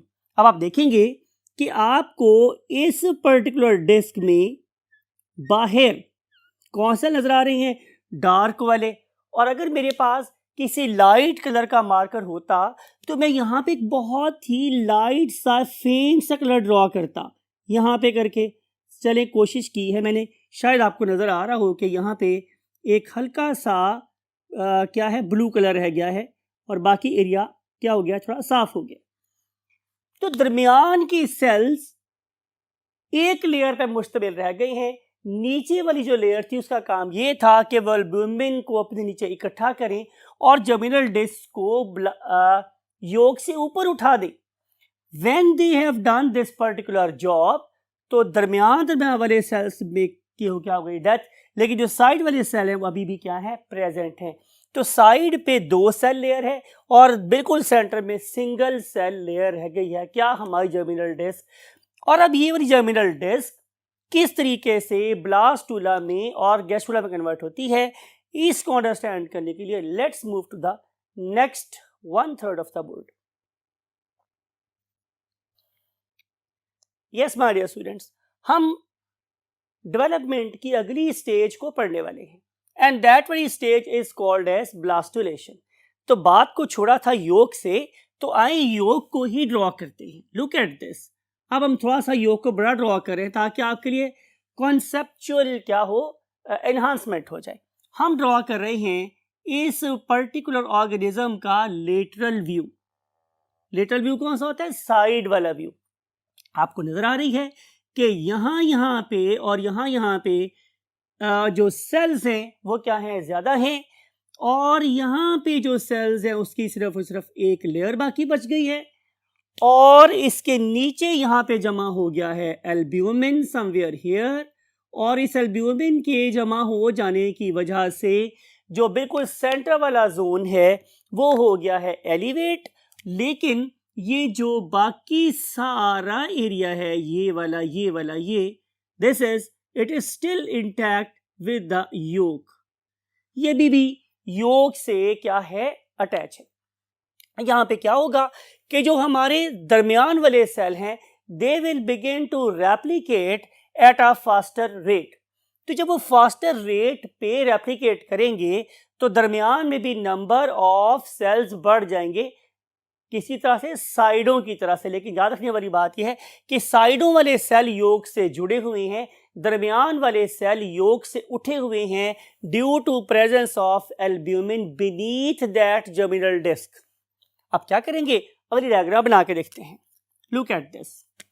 अगली स्टेज में क्या होगा my dear students, look at this कि अब जाहिर है एम्ब्रियो वक्त गुजरने के साथ साथ बड़ा हो गया है। तब यह बड़ा हुआ एम्ब्रियो तो मुझे नजर आया कि यहां से सेल तो अभी भी जुड़े हुए हैं, लेकिन जो दरमियान वाले सेल हैं अब वो 2 लेयर्स पे दोबारा से कॉन्सिस्ट कर गए हैं, 2 लेयर्स पे। तो अब दरमियान वाली लेयर क्या हो गई है, 2 लेयर्स पे कॉन्सिस्ट कर गई है। इसके नीचे अभी भी यहां पे एल्ब्यूमिन प्रेजेंट है, जिसकी वजह से जाहिर है ये वाली डिस्क yolk से उठी हुई है, और ये जो साइड वाले एरियाज हैं वो अभी भी yolk के साथ समझ ले क्या हैं, जुड़े हुए। अगली स्टेज में क्या होगा कि ब्लास्टुला बन जाएगा। कैसे? By means of a process that is called as delamination. जब मैं वर्ड यूज करता हूं डीलैमिनेशन तो इसका मतलब ये है कि समथिंग जैसे कि ये मार्कर आपस में जुड़े हुए थे और मैं इनको ऐसे सेपरेट कर दूं। राइट? मुमकिन है मैं दरमियान में से उठा दूं इनको, या मुमकिन है मैं एक साइड से उठा के इनको क्या करूं, सेपरेट कर दूं। तो जब मैं 2 चीजों को एक दूसरे के साथ यूनिफॉर्म स्पेस के साथ लदा कर लेता हूं तो this process is called as delamination. इसके अलावा आपने देखा होगा कि आप लोगों की बुक का जो सबसे बाहर वाला पेज होता है, अच्छी बुक की बात कर रहा हूँ, जाहिर है हमारे यहाँ लोकल बुक्स की बात नहीं हो रही, तो उसका जो पहला पेज होता है आमतौर पर बहुत शाइनी सा होता है। उस रीज़न क्या होती है कि उसके ऊपर एक बहुत ही फाइन सी प्लास्टिक की कवरिंग साथ ही चिपकी हुई होती है। That very process is called as lamination. लेकिन अगर मैं क्या करूं कि मैं उस पतली सी लेयर को पकड़ के उतार दूं तो that process is called as delamination. तो यहां पर भी प्रोसेस होगा डीलैमिनेशन का, और उसके रिजल्ट में क्या होगा कि ये 2 लेयर सेपरेट हो जाएंगी और शक्ल बन जाएगी कुछ ऐसी। Look at this. ये वही सेल हैं जो अभी जुड़े हुए हैं, और अब एक लेयर बन गई है ऊपर और एक लेयर बन गई है नीचे, और इसके दरमियान में प्रोड्यूस हो गई है एक कैविटी, और वो कैविटी जो यहां प्रोड्यूस हुई है उसका नाम है ब्लास्टोसील। उसका नाम क्या है students? Blastocoel, COEL, seal. Blastocoel क्यों बोलते हैं? क्योंकि ये ब्लास्टोबियर्स के दरमियान में पैदा हुई है, इसलिए नाम क्या होगा मेरे पास? ब्लास्टोसील। इसकी वजह से अब एक ऐसा एम्ब्रियो बन गया है जो 2 लेयर्स पे कॉन्सिस्ट करता है, और इसके दरमियान में एक कैविटी बन गई है, that is called as a blastocoel. तो पहली कैविटी वाली स्टेज किसी भी ऑर्गेनिज्म की डेवलपमेंट के दौरान में क्या कहलाती है? ब्लास्टुला। याद रखने वाली बात यह है कि इसके नीचे ये सारी की सारी क्या है? योक है। दिस इज ऑल योक, ये योक है, और अभी भी जाहिर है इसके नीचे एल्ब्यूमिन प्रेजेंट है, समथिंग लाइक इट। यहां पे भी एल्ब्यूमिन प्रेजेंट। ये बन गया हमारे पास मोरूला से व्हाट? ब्लास्टुला। आइए हम देखते हैं कि अब ये ब्लास्टुला गैस्ट्रुला में कैसे कन्वर्ट होता है। My dear students, point to be noted कि अगर आप इस पर्टिकुलर ब्लास्टुला को देखें तो यहां पे आपको 2 लेयर नजर आ रही हैं, राइट? एक ऊपर वाली लेयर है और एक नीचे वाली लेयर है, राइट? ऊपर वाली लेयर और नीचे वाली लेयर के दरमियान में क्या था? एक कैविटी। लेकिन जो चीज मैंने आपको गौर से दिखानी है वो क्या है कि अगर आप इस पर्टिकुलर स्टेज पे इसके अंदर पाए जाने वाली सेल्स की टाइप्स को देखें तो वो कितनी हैं? सिर्फ 2। यहाँ पे 2 किस्म के सेल प्रेजेंट हैं, एक छोटी तरह के सेल होते हैं और एक बड़ी तरह के सेल होते हैं। आपको पता है कि जब भी हमने किसी चीज को छोटा लिखना हो तो हम वर्ड यूज करते हैं माइक्रो। तो इसका मतलब है कि यहाँ पे माइक्रोबियर्स आर प्रेजेंट, छोटे साइज के सेल्स प्रेजेंट है। फिर यहाँ पे मेगामियर्स बड़े साइज के सेल्स प्रेजेंट है। और प्लस तीसरी पहचान यहाँ पर ये है कि यहाँ पे एक ब्लास्टोसील प्रेजेंट है, एक कैविटी प्रेजेंट। तो जिस स्टेज में ये खूबियां होंगी उसे हम नाम क्या देंगे, ब्लास्टुला। अब ये वाला ब्लास्टुला गैस्ट्रुला में कैसे कन्वर्ट होता है उसके लिए हम नेक्स्ट पार्ट पे मूव करते हैं। Look at this my dear students, हम दोबारा से योग की बात से शुरू करेंगे। इट इज अ योग, कि योग के ऊपर ही सारी बातें हो रही हैं। तो यहाँ पे क्या होगा माय डियर स्टूडेंट्स, ये एक वो वाला एरिया है जो कि योग के साथ जुड़ा हुआ है, यू नो वेरी वेल। और ये वो वाली लेयर थी जिसे हम अभी ऊपर वाली लेयर बोल रहे थे, और ये उसकी नीचे वाली लेयर, राइट। अगर मैं आप लोगों की बुक से हट के थोड़ी सी बात करूं तो ये ऊपर वाली लेयर है, ये कहलाती है व्हाट, एपीब्लास्ट। एपी का मतलब होता है ऊपर और ब्लास्ट का मतलब है ब्लास्टोबियर से बनी हुई लेयर, तो ये कहलाएगी एपीब्लास्ट। और ये जो नीचे है, मैं तवज्जो चाहता हूं आप लोगों की, बहुत इंपॉर्टेंट बात है, ये जो नीचे वाली लेयर है इसे हम लोग नाम देते हैं प्राइमरी हाइपोब्लास्ट, बिकॉज कि इस प्राइमरी हाइपोब्लास्ट का एम्ब्रियो के साथ दूर दूर का कोई ताल्लुक नहीं है। तो इस नीचे वाली हाइपोब्लास्ट से एम्ब्रियो का कोई भी पार्ट नहीं बनता, राइट। इसका मतलब ये होगा कि एम्ब्रियो की फॉर्मेशन के लिए फिर मुझे इस कैविटी को, दैट वाज बेसिकली ब्लास्टोसील, उसे क्या करना है, ऑब्लिटरेट। ऑब्लिटरेट का मतलब होता है उसे आहिस्ता आहिस्ता खत्म कर देना है। And we have to have another cavity. आपको मेरी बात समझ आ रही है? तो वो हम काम कैसे करते हैं उसको भी ड्रॉ करके समझते हैं आप लोगों के लिए। लुक एट दिस, ये फिर एक वही बात है, योग है हमारे पास, ठीक है। और अब ये थी मेरे पास एपीब्लास्ट। एपीब्लास्ट के अंदर अब दो किस्म की मूवमेंट स्टार्ट होंगी। एक को हम लोग नाम देते हैं क्या, epibolic movement. Whenever we use the term epibolic, इसका क्या मतलब है कि ये वाली मूवमेंट इस पर्टिकुलर एपीब्लास्ट के ऊपर तक कॉन्फाइन रहेंगी, just there is nothing to do with the hypoblast. इसके साथ हमने कुछ नहीं खेलना, हमने जितनी भी गेम खेलनी है अब इस ऊपर वाली लेयर में एपीब्लास्ट के साथ खेलनी। यहाँ पे हमारे पास क्या होगा कि दो किस्म के सेल प्रोड्यूस हुए थे ऑलरेडी। तो जहां ये दो किस्म के सेल मिलेंगे वहां पे एक थर्ड किस्म का सेल प्रोड्यूस हो जाएगा, that is called as basically mesomere. पहले कौन कौन से थे, माइक्रोमियर और मेगामियर। माइक्रो क्या थे, छोटे, मेगा क्या थे, बड़े।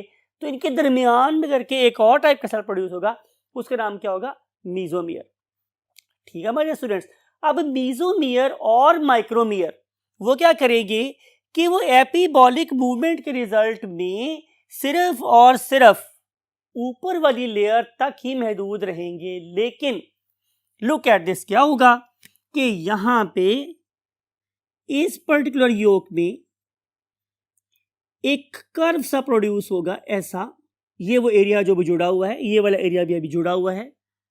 रिमेंबर कि इस पर्टिकुलर लेयर की हम डिस्कशन बिल्कुल नहीं कर रहे हैं, ये वाली डिस्कशन हम बिल्कुल नहीं कर रहे हैं। हम बात ये कर रहे हैं कि इसके नीचे एक और लेयर डेवलप होगी।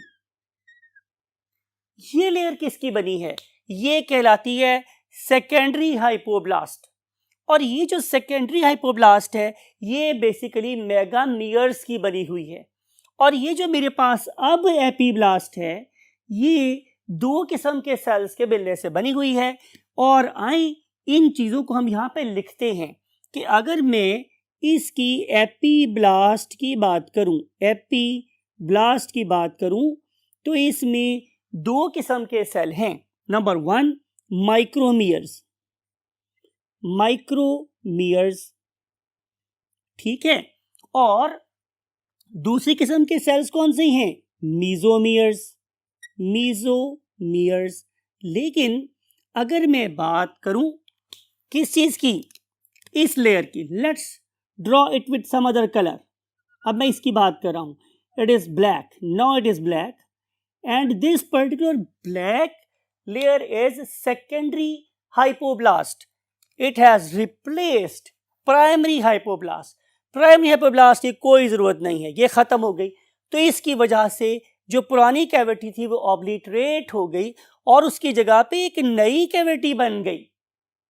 कैसे बनी नई कैविटी? एक नई लेयर के बनने से। और वो नई लेयर क्या कहलाती है? हाइपोब्लास्ट। तो हम लिख रहे हैं hypoblast that is of black colour. तो जब हमने हाइपोब्लास्ट की बात की तो वो किसकी बनी हुई थी? वो बनी हुई थी मेगामियर्स की और मैक्रोमियर्स की। हम मेगा में लिख लेते हैं, मेगामियर्स की, right. You know very well कि when we combine different cells together, we will have nothing other than the layer or derm. तो जो माइक्रोमियर्स हैं वो क्या करेंगे? वो मिल के आपस में एक लेयर बनाएंगे, that is called as ectoderm. That is called as ectoderm. Ectoderm, right. और मीजोमियर्स मिलके क्या बनाएंगे? जाहिर है दे विल मेक मीजोडर्म। और मेगामियर्स क्या बनाएंगे? Last thing that is called as endoderm. आपकी बुक वर्ड यूज करती है प्रिजम्पटिव। प्रिजम्पटिव का मतलब है कि जिसके बारे में हमें पहले से पता है कि उसने क्या करना है। तो हमारी एपीब्लास्ट प्रिजम्पटिव एक्टोडर्म और मीजोडर्म है, यानी कि एक्टोडर्म और मीजोडर्म एपीब्लास्ट से बनती है और हाइपोब्लास्ट एंडोडर्म से बनती है। याद रखने वाली बात ही है माय डियर स्टूडेंट्स, फिर बोल रहा हूं कि ये वो वाली हाइपोब्लास्ट नहीं है जो यहां प्रेजेंट थी, वो खत्म हो गई। पुरानी कैविटी खत्म हो गई जो इसके नीचे थी और यहां पे अब नई कैविटी प्रोड्यूस हो गई, राइट। बात हो रही थी आप लोगों के साथ कि ये वाली 3 लेयर्स अगर बन जाएं, अगर 3 लेयर बन जाएं और मेरे पास एक कैविटी प्रोड्यूस हो जाए, राइट, तो उस पर्टिकुलर टाइम पे अगर मैं इस एम्ब्रियो की स्लाइड बना के देखूंगा तो मुझे पता चलेगा कि इस पर्टिकुलर जोन में से, मैं किसकी बात कर रहा हूं? इस पर्टिकुलर जोन में से, यहां से लेके इस जोन में से रोशनी ज्यादा पास होती है। याद रखें मैंने क्या किया कि मैंने इस पर्टिकुलर एम्ब्रियो को यहां से सर्कुलर कट लगा के सेपरेट किया और सेपरेट करने के बाद उसकी स्लाइड बनाई। तो इस पर्टिकुलर एरिया में से रोशनी ज्यादा पास हुई, तो जिसमें से रोशनी ज्यादा पास हुई उसको मैंने नाम दे दिया क्या? Area pellucida. Area pellucida. लेकिन अगर मैं इस पर्टिकुलर रिंग के साइड्स की बात करूं, अगर मैं इस रिंग के साइड्स की बात करूं, मीन टू से मैं इस एरिया की बात करूं कि जहां पे अभी भी सेल्स किससे चिपके हुए हैं? योक से चिपके हुए हैं या योक के ऊपर चिपके हुए थे, तो वहां से लाइट कम पास होती है। तो इस एरिया को हम नाम देते हैं एरिया ओपेका। एरिया ओपेका, आपको पता है कि ओपेक सरफेस ऐसी होती है जिसमें से रोशनी नहीं गुजरती या कम गुजरती है, और पेलुसिडा का मतलब ये है कि इट इज ट्रांसलूसेंट, इसमें से रोशनी गुजर सकती है। तो एक ऐसी स्टेज, बात पते की है, तवज्जो मुझे चाहिए, तो एक ऐसी स्टेज जिसमें ब्लास्टोसील खत्म हो जाए, एक नई किस्म का सेल प्रोड्यूस हो जाए, वो नई किस्म के सेल्स अपने आप को मल्टीप्लाई करने के बाद लेयर्स की फॉर्म में ले आए और माइक्रोमियर्स मिल के एक्टोडर्म बना दे, मीजोमियर्स मिल के मीजोडर्म बना दे, मेगामियर्स मिल के एंडोडर्म बना दें, ठीक है, और वो अपनी फाइनल डेस्टिनेशन पे पहुंच जाएं। तो उस पर्टिकुलर स्टेज को हम नाम कर देते हैं गैस्ट्रूला, और ये प्रोसेस क्या कहलाता है? गैस्ट्रुलेशन। तो आपको समझ आई कि बेसिकली इस पर्टिकुलर चिक के अंदर ब्लास्टुला गैस्ट्रुला में कैसे कन्वर्ट होता है। याद रखने वाली बात यह है कि ये सारा प्रोसेस एक एग के अंदर कंप्लीट हो चुका होता है जब वो वाला एग अपनी मदर मीन्स अभी हैन की बॉडी के अंदर ही होता है। ये वाला प्रोसेस तो पहले 3-4 घंटे में हो जाता है। और आपको याद है कि एग तो मदर की बॉडी में तकरीबन 24 घंटे तक रहता है। इसका मतलब ये है कि अभी इसके बाद आने वाली बहुत सी चीज़ें ऐसी हैं जो ये वाला एग अपनी मदर की बॉडी के अंदर ही गुजारेगा। राइट। ऐसा करते हैं कि आपको हम इस पॉइंट पे रोक के एक वीडियो दिखाते हैं। इस वीडियो में you may see something like it. You are seeing an egg, ठीक है, और हम इस एग के अंदर से गुजर के आपको उस स्टेज के ऊपर लेके जा रहे हैं जहां अभी फर्टिलाइजेशन हो रही है। फर्टिलाइजेशन हुई और उसके रिजल्ट में क्या प्रोड्यूस हो गया? एक जर्मिनल डिस्क। अब इस जर्मिनल डिस्क में क्या हुई? सेल डिवीजन प्रोड्यूस हो गए 2 सेल। फिर उससे प्रोड्यूस सेकेंड डिवीजन हुई जो उस पहली डिवीजन के एट राइट एंगल थी, तो हमने क्या देखा? 4 सेल बन गए। फिर इसके अंदर एक हॉरिजॉन्टल डिवीजन हुई और उसके रिजल्ट में 8 सेल प्रोड्यूस हो गए।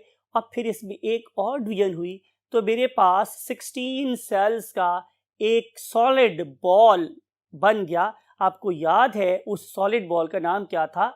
मोरूला। राइट। फिर क्या हुआ कि इस पर्टिकुलर मोरूला के जो नीचे वाले सेल्स थे उन्होंने एल्ब्यूमिन को एब्जॉर्ब किया और एब्जॉर्ब करने के बाद अपने नीचे जमा कर लिया, जिसकी वजह से जर्मिनल डिस्क कहाँ से? योक से ऊपर उठ गई। कहाँ से? दरमियान में से। बिकॉज कि जो सेंटर वाले सेल्स थे वो अपना काम करने के बाद मर गए, तो लेयर दरमियान में से पतली और साइडों से मोटी हो गई। अब जो लेयर है ये क्या करेगी? ये कंटिन्यू करेगी सेल डिवीजन को। रिजल्ट में बन जाएगी 2 लेयर्स, ठीक है। एक ऊपर वाली लेयर होगी और एक नीचे वाली लेयर होगी। ये वाली layers they will undergo the process of what? Delamination. और जब ये डीलैमिनेट होंगी तो इसके रिजल्ट में अगेन 2 लेयर्स प्रोड्यूस होंगी। एक का नाम है एपीब्लास्ट और एक का नाम है, जिसे मैं बोल रहा हूं, primary hypoblast. This primary hypoblast is not going to play any role in development of the embryo. Right. लेकिन बहरहाल यहां बन गई क्या? ब्लास्टोसील। तो जिस स्टेज पर 2 किस्म के सेल हों और उसके अंदर एक कैविटी हो तो उसे हम क्या बोलते हैं? ब्लास्टुला। फिर क्या हुआ हमारे स्टूडेंट्स कि अगली स्टेज स्टार्ट हुई, उसका नाम मेरे पास क्या था? गैस्ट्रुला। गैस्ट्रुला में क्या हुआ कि जहां ये 2 किस्म के सेल आपस में मिल रहे थे वहां पे एक तीसरी किस्म के सेल प्रोड्यूस हो गए। नाम क्या था? मीजोमियर्स। आप देखें कि किस तरीके से ये वाले सेल्स अब सिर्फ और सिर्फ इस जर्मिनल डिस्क की ऊपरी लेयर में अपने आप को क्या कर रहे हैं? एपीबॉलिक मूवमेंट शो करके अरेंज कर रहे हैं। तो हमने देखा कि जो इसके छोटे छोटे सेल्स हैं they are migrating towards the peripheral areas, side की तरफ आपको जाते हुए नजर आ रहे हैं। और जो बड़े बड़े सेल्स हैं वो सेंटर की तरफ इकट्ठे होते हुए नजर आ रहे हैं। और इवेंचुअली क्या होगा कि ये सेंटर से मूव करके नीचे एक लेयर बनाएंगे, that is called as a secondary hypoblast. It is the part of embryo. और इसके दरम्यान में एक नई कैविटी प्रोड्यूस हो जाएगी। और जो इसकी ऊपर वाली लेयर है एपीब्लास्ट, इसमें अब सिर्फ 2 किस्म के सेल रह जाएंगे।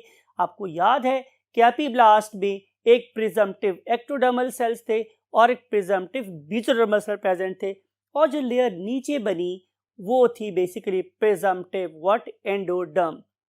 अब माय डियर स्टूडेंट्स होगा ये कि ये जो प्रिजम्पटिव मेसोडर्म है ये क्या करेगी कि ये आहिस्ता आहिस्ता आहिस्ता आहिस्ता बढ़ती चली जाएगी और इवेंचुअली इस पूरी की पूरी योग को क्या करेगी? कवर कर लेगी। आपकी बुक वर्ड यूज करती है कि ये जो हाइपोब्लास्ट है जो कि इवेंचुअली इसकी गट बनने वाली है, उसमें गट बनने वाली खसूसियात पहले से प्रेजेंट है और वो यहाँ पे मौजूद योग को चारों तरफ से आउटवर्ड एंड डाउनवर्ड मूव करते करते करते करते पूरे अपने घेरे में ले लेगी। और इसी पॉइंट पर इस पर्टिकुलर एम्ब्रियो को अगर मैं देखूं तो वो क्या करेगा कि डे 1 पे ही इसके अंदर से डेवलप करेगा डिफरेंट किस्म की ब्लड कैपिलरीज जो इस योक में से फूड को ऑब्टेन करना शुरू करेगी और चिक की डेवलपमेंट कंटिन्यू होगी। इस चिक के डेवलपमेंट में गैस्ट्रुलेशन के बाद जो स्टेज आती है दैट इज कॉल्ड एज न्यूरुलेशन। तो अगली स्टेज पर हम आपसे मिलेंगे और देखेंगे कि इनफैक्ट न्यूरुलेशन कैसे होती है। तो ये थी माय डियर स्टूडेंट्स आपके साथ शेयर करने वाली का वीडियो और एनिमेशन, और इसके बाद हम देखेंगे कि यहाँ पे नोटोकॉर्ड कैसे बनती है, उसमें मेसोडर्म के और क्या क्या रोल्स हैं, इसमें न्यूरुला कैसे बनता है। इन सारी बातों को हम आप लोगों के साथ एक और पीस में इंशाल्लाह इतनी डिटेल के साथ डिस्कस करेंगे। मगर कल प्लीज़ कल तक हमारा वेट कीजिएगा और मैं आपसे मिलूँगा इसी पॉइंट पे, इसी लेक्चर में, इसी जगह पे। Till that time take very good care of yourself and your great parents.